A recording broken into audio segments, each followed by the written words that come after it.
Hey everyone, Joshua Hanlon here, and welcome to our tour of JANGBRiCKS City.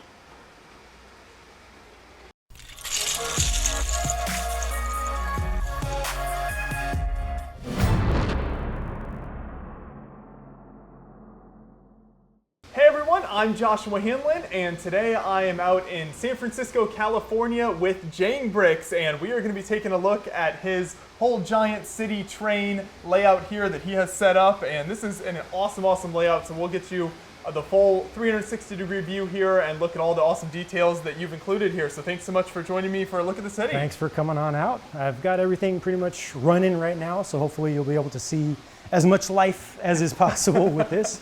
I don't really have any particular order to go through, so I figure since we're here, we'll just start from this corner. Yeah, downstairs, great.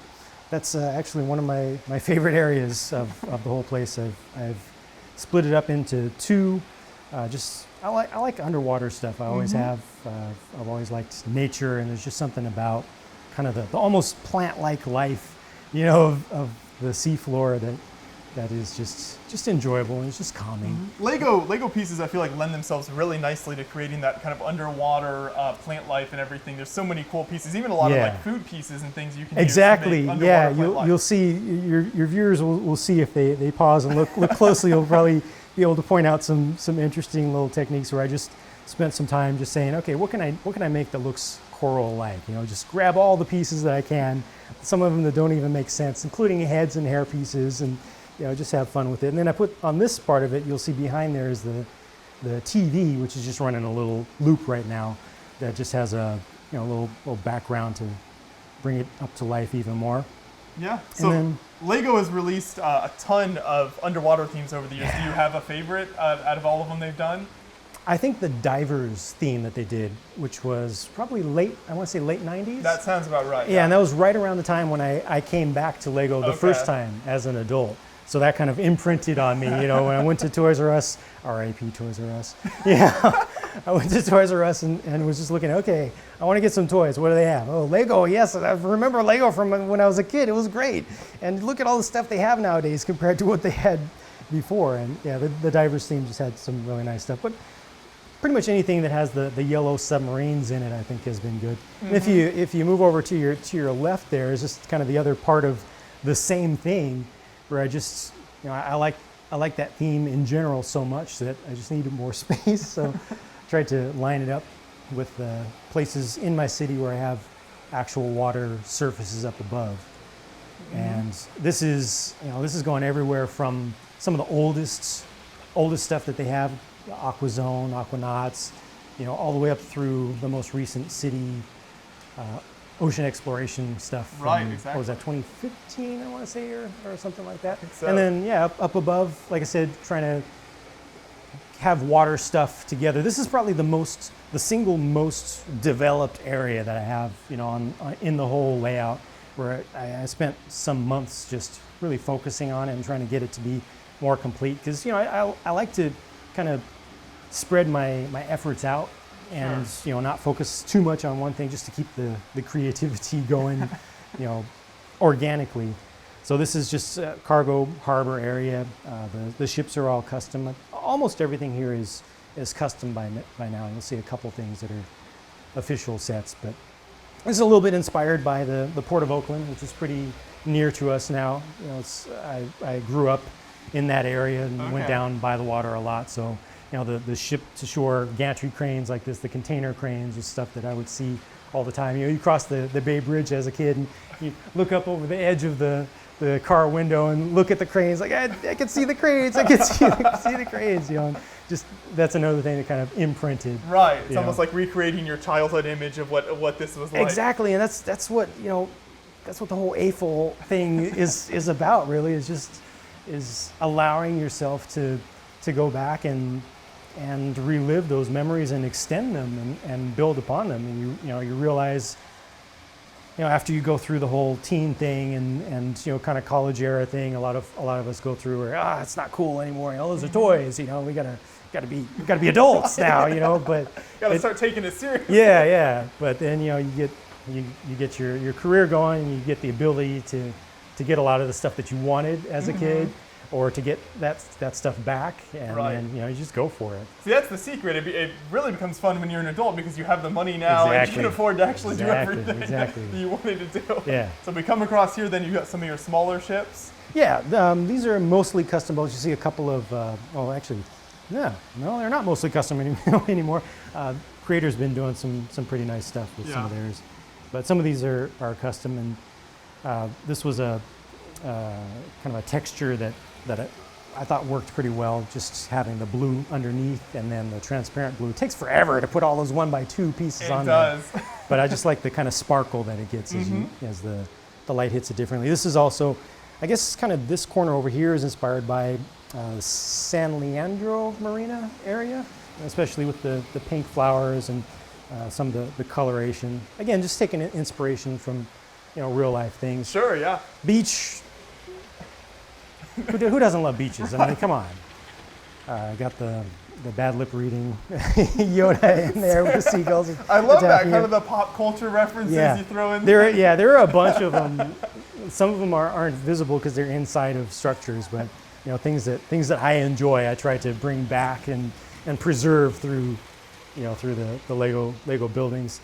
And then so as we kind of move down in this direction, there's the residential areas back here, and that's really not developed. It's mostly kind of stand-ins. It's all based either actual sets or based on actual sets, and that'll eventually be all customized. But as we move in this direction, we move towards the downtown area, and this is the area that I'm probably most looking forward to doing, but have done the least on, because you see a ton of the just modular buildings, which are fantastic. I mean, there's a reason that these have been so successful and that so many folks of all ages, just love the modular buildings. But specifically because of that, because so many people get them, I want to move them out. I want to, eventually the goal is to have everything be custom throughout the What would you say is like the percentage right now of like custom versus non-custom at the current layout?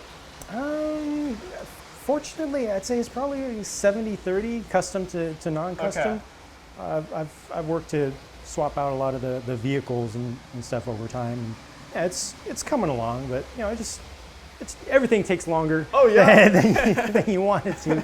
And of course, you want to plan it all out and everything and make sure it looks like you want it to. So yeah, and actually, I don't do that much planning. Like I've done high-level planning of stuff, but as far as when I work on something new, take on a new project, I usually don't have a specific final image in mind, and I don't do any LDD, kind of digital designs or anything. I like to work with the parts themselves and just kind of let the inspiration come from the colors and the pieces that are available.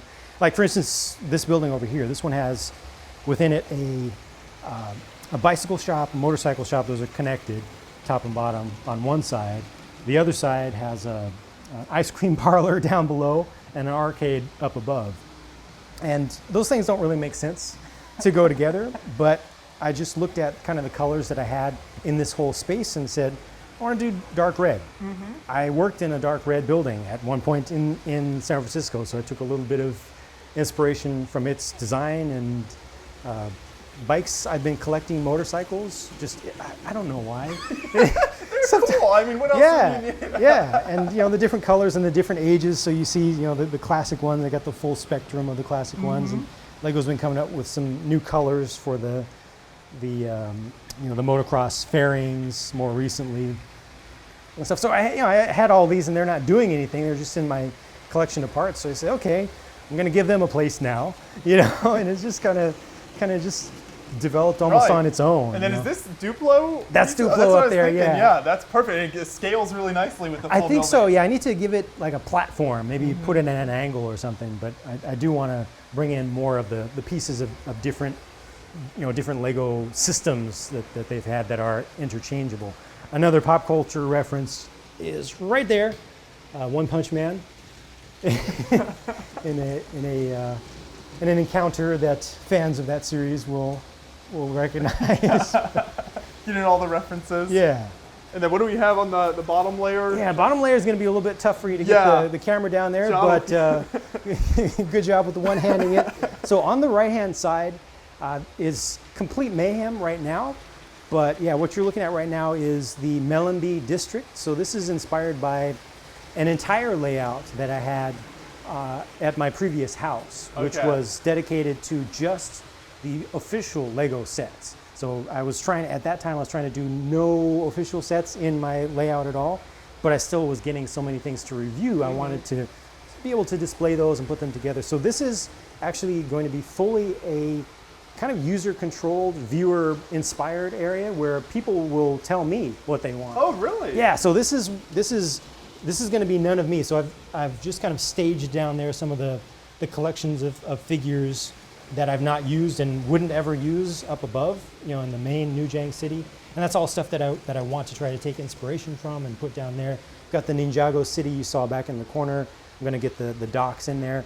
If you look over to your left, I recently put the, again, sorry about the tight quarters, but I just recently put the Deathstar down there and told my viewers in a video about that I want to try to integrate that in with the theme that they actually chose based on kind of polling of them. They want this whole area to be steampunk, not steampunk, cyberpunk inspired. Yeah. So kind of the lower Coruscant, Star Wars kind of thing, or a little bit of, why is it missing me? The Blade Runner. Yeah, the Blade Runner city. So I figured I could convert the Death Star over to have shops in it and, kind of dirty it up a little bit. Right, and create all those different scenes within there and exactly. like the cyberpunk. That'd be great, yeah. And then farther off to the left in the distance is the Nexo Knight stuff. And Nexo Knights has been discontinued, but with every season that Nexo Knights new stuff came out, I would lay those out and put them all together to show folks just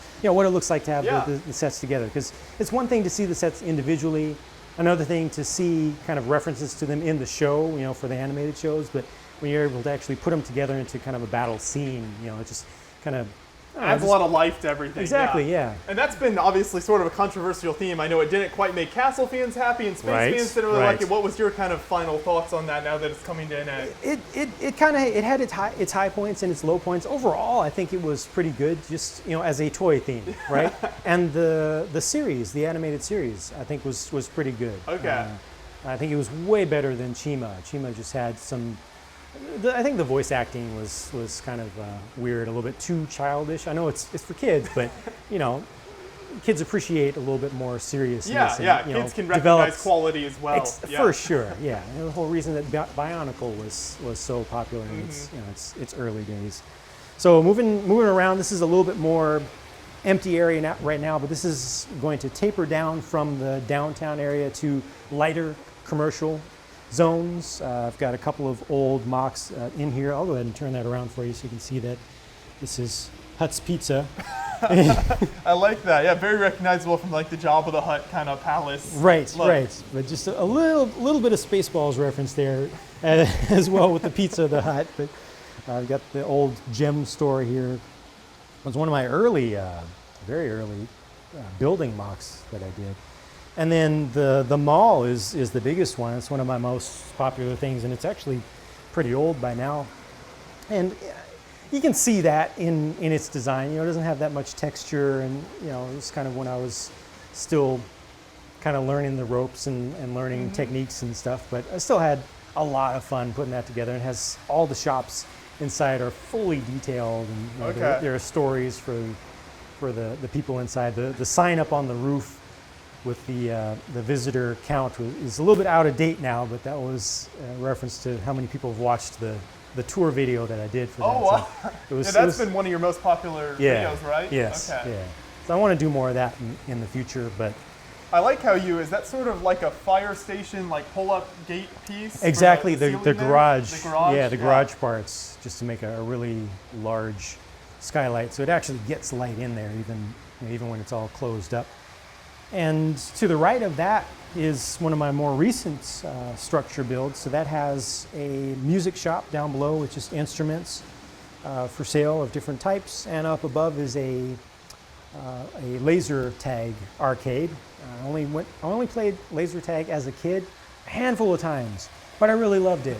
And it's kind of like video games in real life. I'm going to go ahead and pull this off so you can see, just because it is convenient here. Hopefully I won't just completely destroy everything. Maybe We're doing it live, folks. We're doing it live. Yeah, this is not going to work. So I'm just going to put that back right now.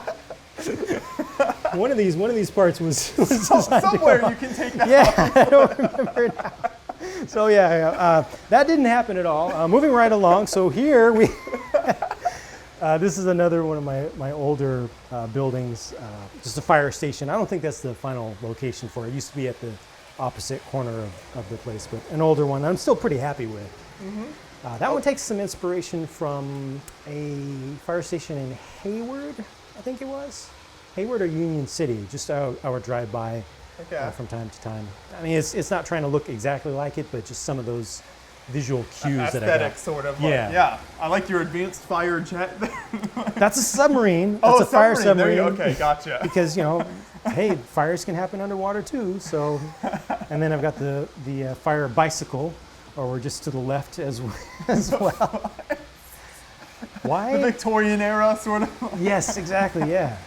Why? Because why today? Because why not? Right, exactly. It's your city. You can do that. And again, I got the bicycle collection and motorcycle collection, so might as well use some of that stuff. Mm-hmm. And this was another of my more recent additions, just an engine shed or maintenance shed for locomotives. That's something I've been looking forward to forever because I love trains. If you haven't noticed, I've noticed. I'm sure John's shown some of them running around. A couple of them running around right now. If I had infinite space, I would probably use infinite -1 space for train stuff. Where I grew up was very near at that time Southern Pacific train yard, and I would when my folks weren't around, I would stand up on the toilet around the edge and look out the window of the bathroom to watch the switchers just doing their categorization, moving stuff back and forth. Mm-hmm. So yeah, I've got a lot of train space. A lot of folks would prefer that I remove a lot of that and dedicate it to buildings, but I gotta stick with stuff that I really enjoy. And yeah, trains, I feel like, kind of based on my time in the community and talking to builders, it seems like it's one of those things that people kind of really get into, mm-hmm. or you just kind of generally ignore it and it's like a thing out there and you don't pay too much attention. Right. So obviously you've gotten into it here, which is cool. Do you run pretty much all your own custom design trains, or do you run some of the official Lego ones? By now we're looking at almost 100% custom stuff with all the rolling stock that's going around. Yeah, I got the fire train as well. Believe it or not, that one's actually inspired by something real over in, I want to say either Norway or Sweden. They actually have one that looks very similar to this, and they use them for tunnels. So they have long tunnels that go through there. Like Norway has all those tunnels going through the mountain ranges. And then I just added a crew cab to the end of that. But yeah, pretty much all of the rolling stock here is either fully custom or customized along the way. Before you go too much further, if you want to look downstairs, just a little bit of a semi-temporary installation for mining stuff, because Lego City has the mining theme or kind of sub-theme that they've got right now. And again, kind of like what I did with the Nexo Knights, I wanted to show all the stuff together, because each individual piece, for the most part, they were pretty cool. And some of them had some of the terrain bits to go with them that gave that context and helped to give the minifigures a purpose, something to do, just with the stuff that's included in the set without having to add your own stuff. But I went ahead and spent some time and too much money on the burps, the big ugly rock pieces. But I wanted to have an actual scene, and then that allowed me to bring in some of the power miners stuff too. Yeah.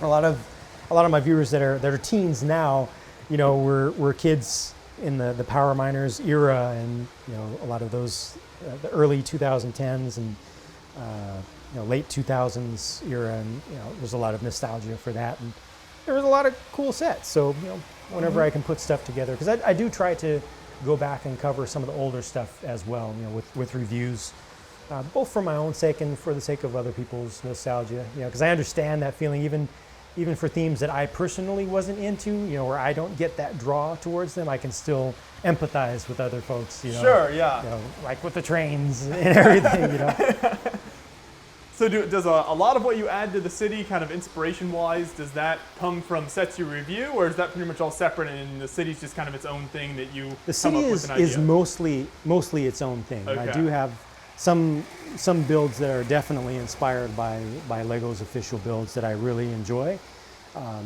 But I mean, like for instance, like the Octan factory. You know, that's what this whole large building is here. And you know, Octan is Lego's own kind of energy. I want to say nowadays energy Right. brand that they made up. So that inspired the the building of that, and also just sticking with the trains as well. You know, nearby I've got the Metro liner based stuff. Those are all customized.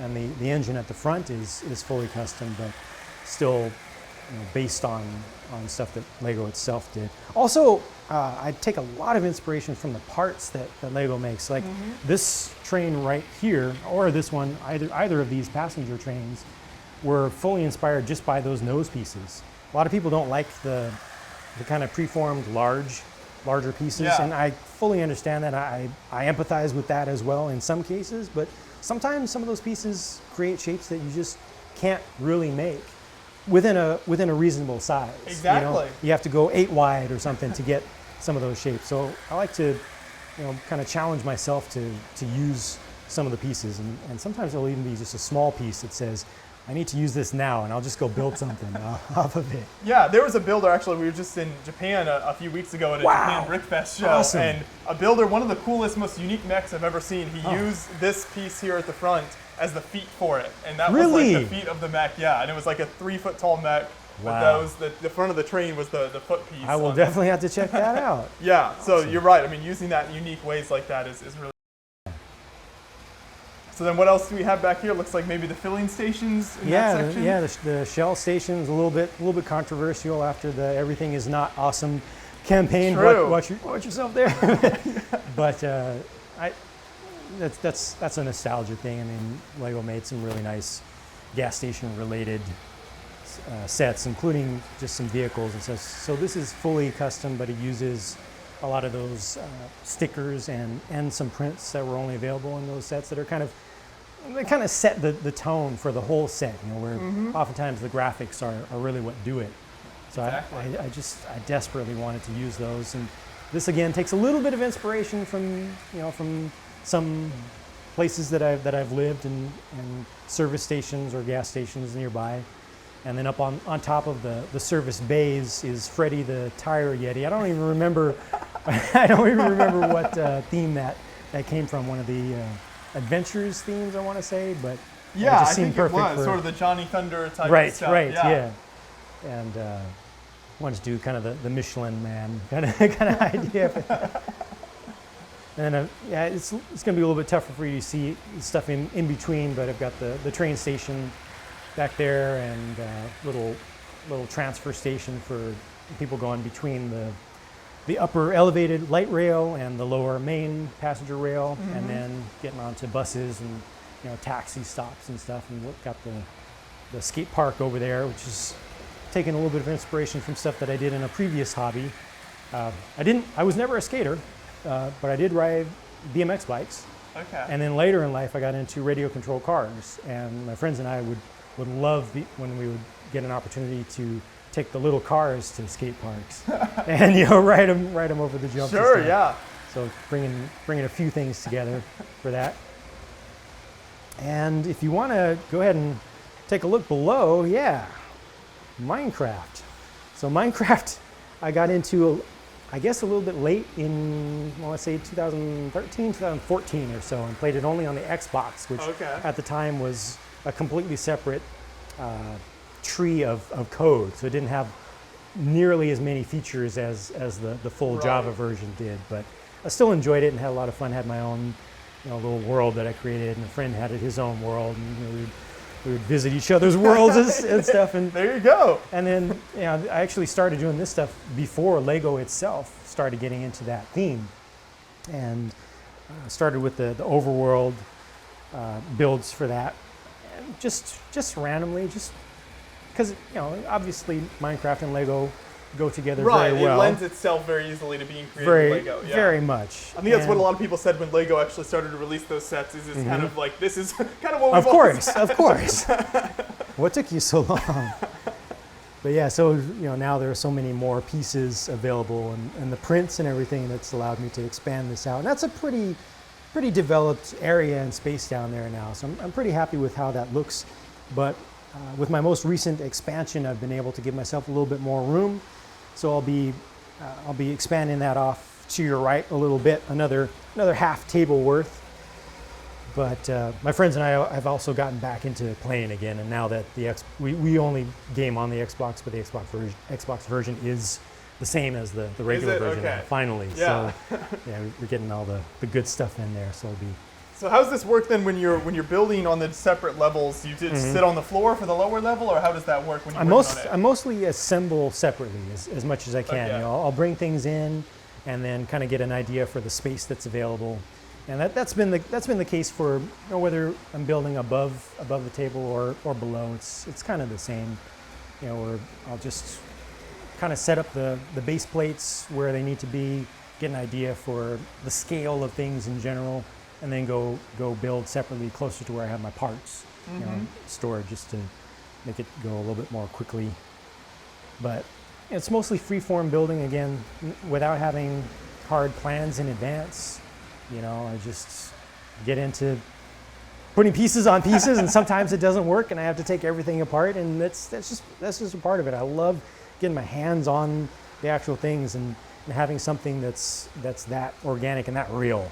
It's so true. Yeah, even when you talk to, I think, like official Lego set designers, you know, they use a lot of, you know, computer programs, but it's still, you know, they get to the physical bricks, and that's when they really figure it all out and figure out how everything's going to look. Yeah, I think a lot of them also do start with just the parts. They'll make things that look really ugly because they have just a random number of colors. They just go for the shapes.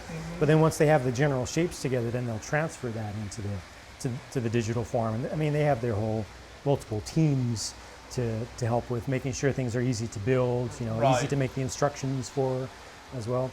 A lot of what you've been looking at most recently is the zoo, which is another one of my older creations and more complete creations, and that'll be completely redone here in the next year, hopefully, because I have more space available for it, and there are a lot more animals, you know, official animals available. Yes, yes. But I had a lot of fun putting that together, and did a full tour of that, and that was also, I want to say, 2014-ish or thereabouts, and yeah, it's still good enough to have on display up here, I think. My favorite part of that is the aquarium section, which you can't see very well from here right now just because of where I've placed it, and it's got a little bit of shading behind it, but it's got all kinds of marine life in there. And that was before I even got into doing the underwater displays, you know. So this was my first underwater display was here. Started small, that's good, manageable, you know. Yes, yeah. So I'll definitely be expanding that out. And then you got the big old rock face, my first major terrain build, which is, I didn't know this before, the technical term for this type of geologic feature is laccolith, L-A-C-C-O-L-I-T-H. Close Encounters of the Third Kind had that iconic mountain. It's actually a laccolith, and that's kind of mostly the inspiration for this shape. And this is going to contain my Planetary Defense Force base. So getting into some of the sci-fi stuff, I love sci-fi stuff. I don't have much built up for it, but you will be able to see some of it. That'll be an above ground and below ground build together. So also a little bit of inspiration from Stargate SG-1, Cheyenne Mountain complex there, where, you know, there's all the stuff inside of the mountain. So right now this is all hollowed out from the back, and as you come around, you'll see it again, you know, better. But below here, again, I've got kind of a staging area for some of the builds and the troops. Hey guys, not looking so great right now, but yeah, some of the custom builds that I've done over time to kind of prepare for that. Sure. And some of those have been also redone relatively recently, but yeah, I've got, I don't know, 100 or more troops ready for that using the Space Police 3 torsos. And then the helmets, the white helmets were originally, I think, from a collectible minifigure series, and it was very difficult to get them. Eventually they became available in greater quantities. And thank goodness for Bricklink, huh? Oh, exactly. What would we do without it? I will defend them to the death. Anytime somebody has a problem with Bricklink, their existence and the existence I'm sure that's been a vital part of getting the pieces for this whole build. I break down probably half of the sets that I review and use those parts. But then, to bulk things up, anytime you get into building something, you find very quickly you need more parts. You need more parts, and parts availability is just one of those really, really, really key things. And BrickLink and all those sellers, that whole community of sellers, I really, really appreciate them. Yeah. We couldn't do without it. All the stuff that you see at conventions too, I know you see some pretty massive builds. Oh, sure, and it's always BrickLink. And there's a lot of, it's funny to me, a lot of times people will say they went on and found the exact piece they needed from like a seller in Germany. It seems like German sellers in particular somehow have, I think they just like pipeline across the border into Germany or something. It kind of feels like that sometimes. Most of my railroad track has come from Germany, that's for sure. And I've definitely made some pretty big orders from there. And fortunately, I mean, that whole thing is established so well that it works smoothly, and with EMS shipping, you can get stuff pretty quickly. Yeah. I prefer to buy from the U.S. just because it's closer and quicker and cheaper on shipping, but it's not bad to order from overseas as well. So, yeah, again, it's great to have that worldwide community to support us. Oh, there is one more thing that you didn't get around to see. You'll probably need to completely do a cut here and move inside, but I'll take you to the Dinosaur area.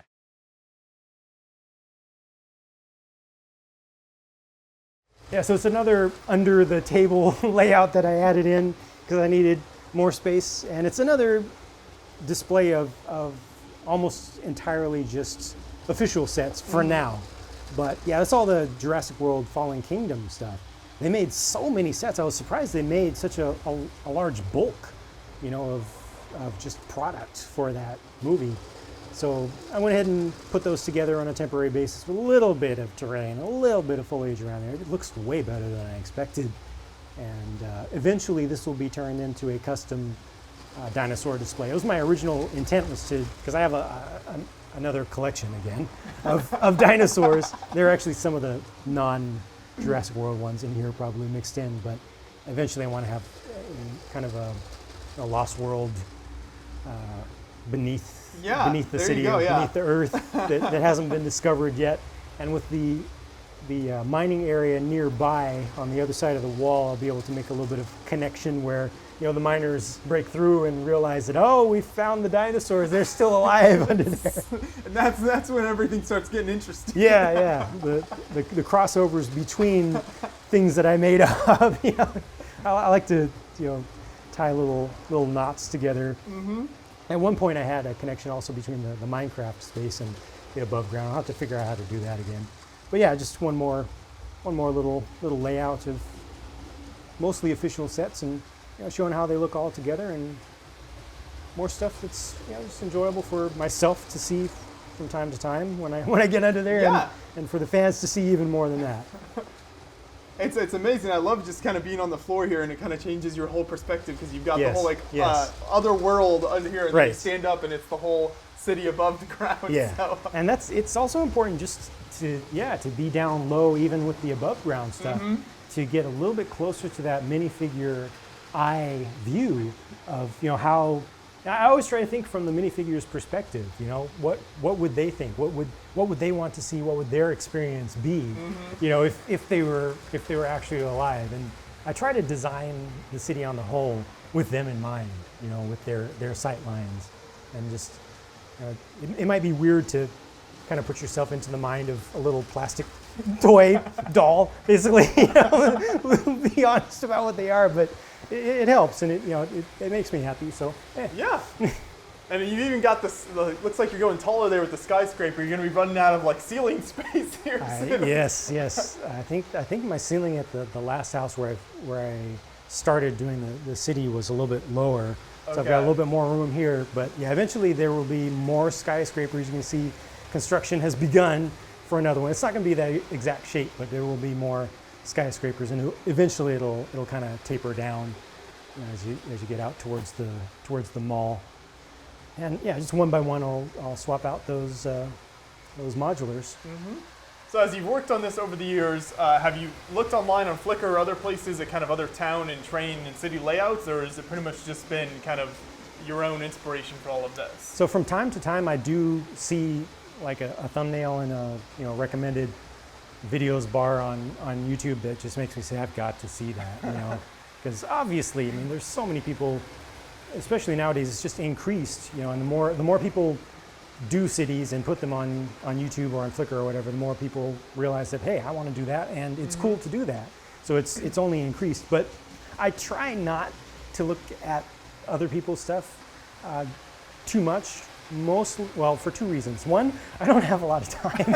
I don't have a lot That's a good reason.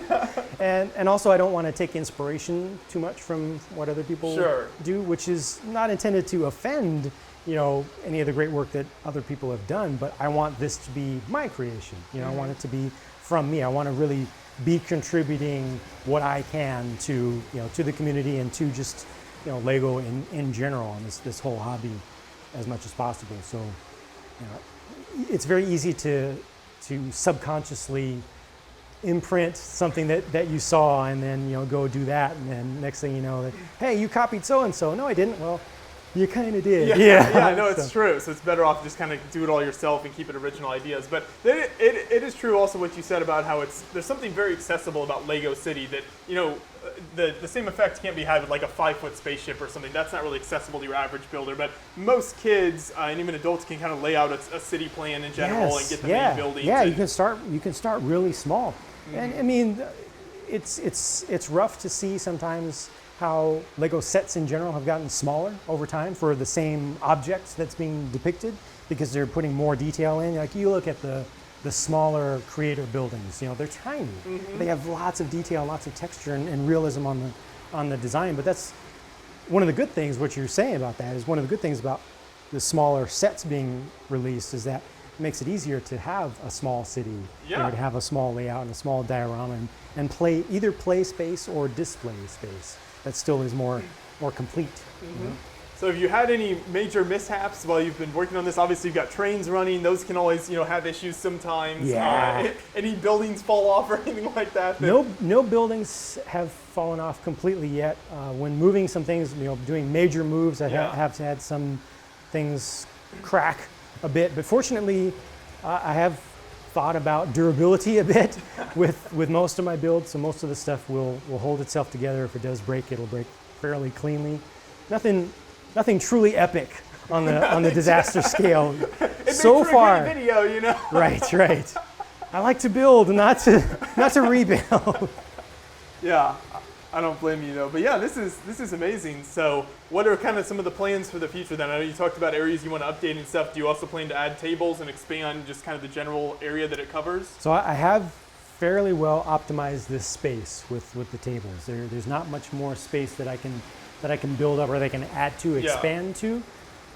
So this is going to be pretty much it size-wise for now, but yeah, it's just going to be continuing on with small projects, you know, trying to take one thing at a time as much as possible.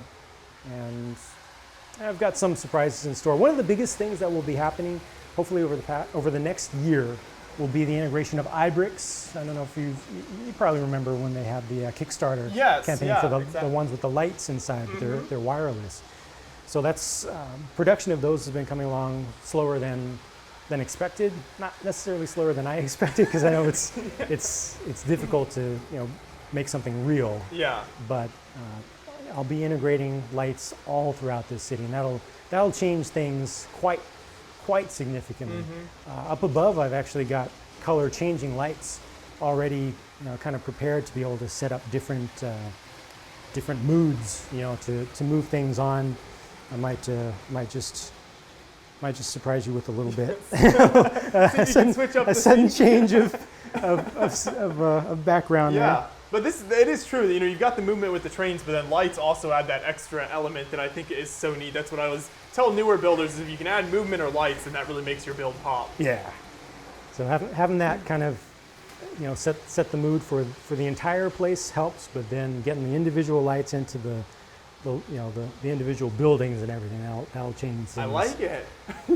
So we went to nighttime. You're filming in daytime right now, and I've got the extra lights on, but with the extra white lights turned off, then it really turns the whole room into a different color. So this is kind of the dusk, you know, the really bright red color, and then I've got the dawn where everything starts out a little bit little bit darker, and the sun is intended to rise on the side of the room where we are right now. So it's it'll be a little bit more lit on this side. But yeah, it's just one of the integrations. I'll go ahead and put that back to full light for you. But yeah, that'll be one of the biggest things that I do, one of the biggest changes that I do coming up.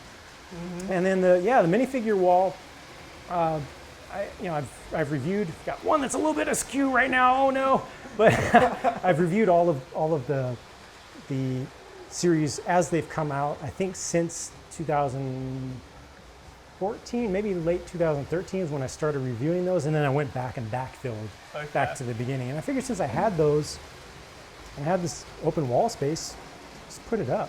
Yeah. You know, add a little more color to the place. At my previous house, I had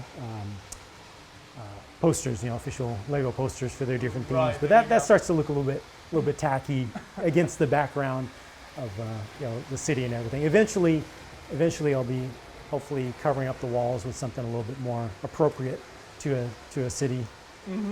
So seeing all those minifigs reminds me, so when we're recording this video right now, it's right before San Diego Comic-Con. Are you the type of fan, do you try to collect a lot of exclusive things like that, like minifigs and stuff, or do you pretty much just kind of let that part of the whole fan base just kind of do its own thing and you're going to stick to the more official sets? I love exclusive stuff. Okay. And all my friends will tell you, anytime there's something in a theme that I'm into, or with any hobby or anything that I buy in general, I want to get the exclusive stuff. I want to get that special edition one. Yeah.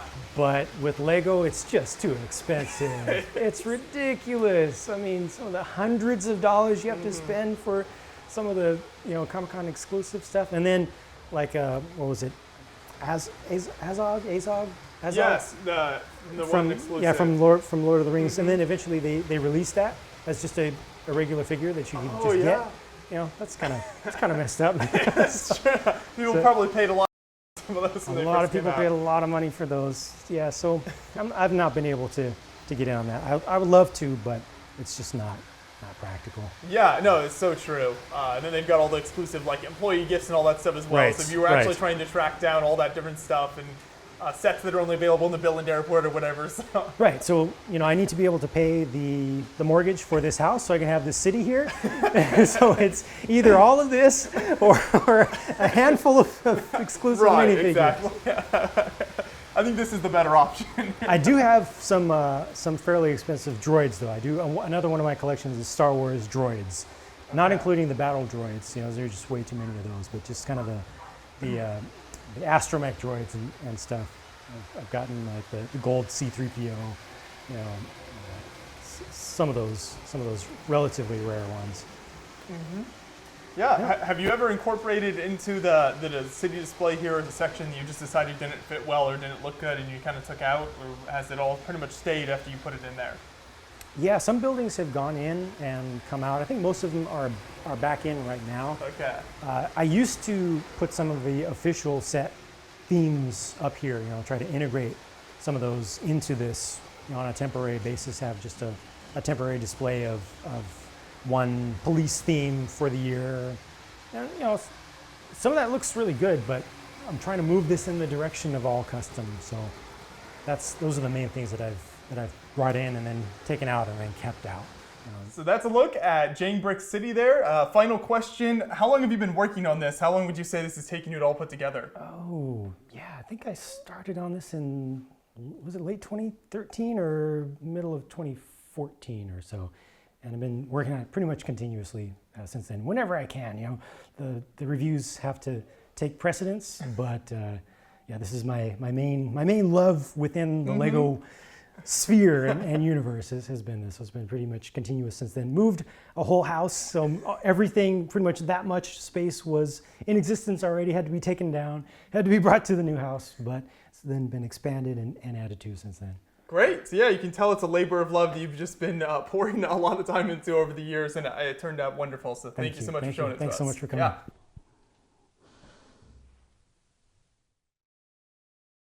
Thanks so much for watching our tour of Jang's City. Make sure to check out our other video we recorded on his organized parts collection.